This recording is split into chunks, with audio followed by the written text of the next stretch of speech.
The feather and the storm. The boy had always dreamed of the sea. Since childhood, he watched the horizon from the docks of his small fishing village, imagining the lands beyond. He did not want to be like the old men who mended nets and counted tides.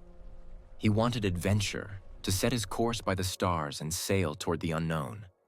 And so, on the day he came of age, he joined a merchant vessel bound for distant shores. The first voyage filled him with excitement.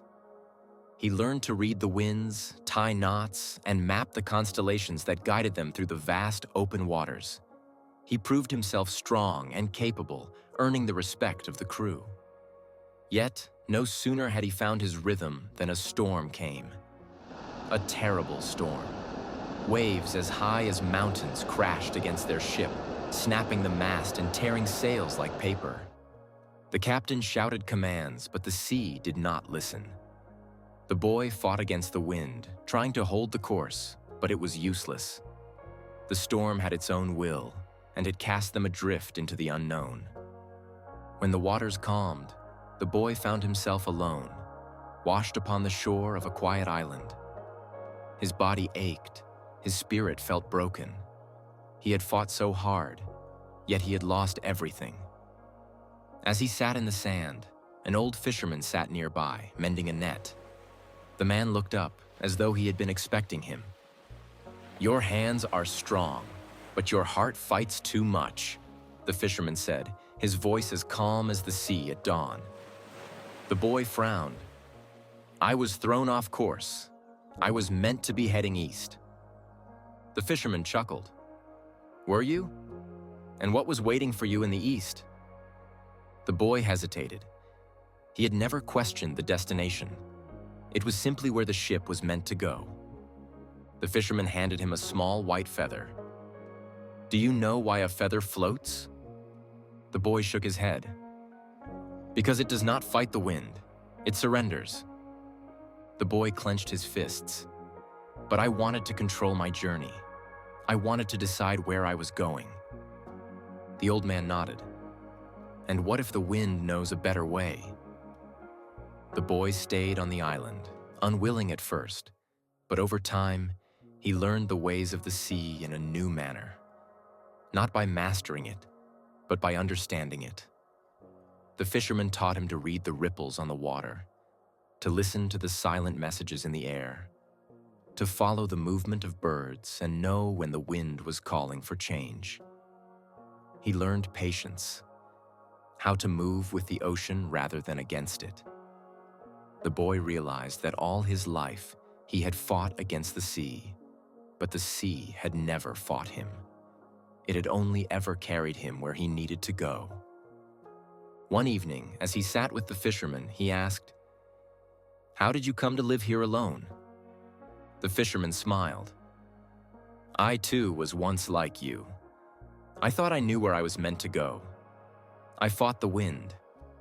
And then, one day, I surrendered." The boy pondered this. "But aren't you trapped here?"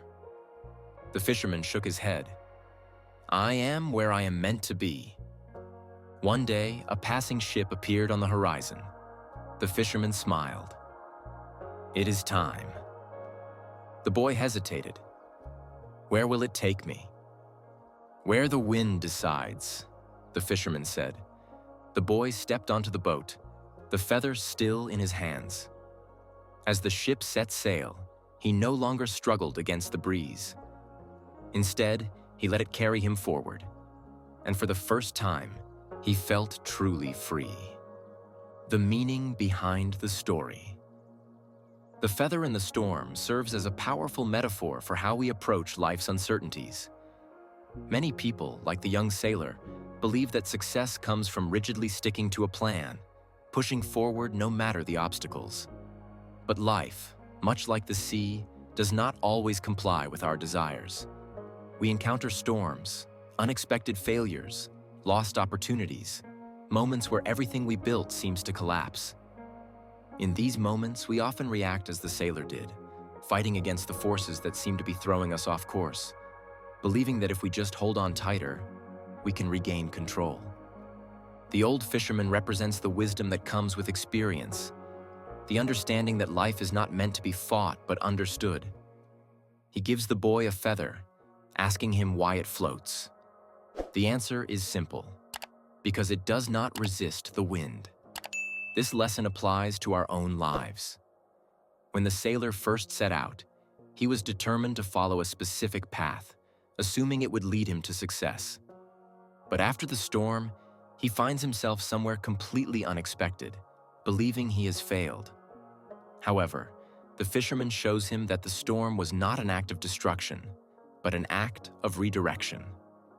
This idea applies to real life in countless ways.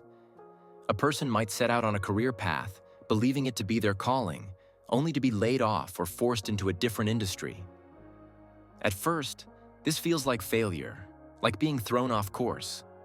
But often, these disruptions lead to something better: new opportunities, new skills, and even a new sense of purpose.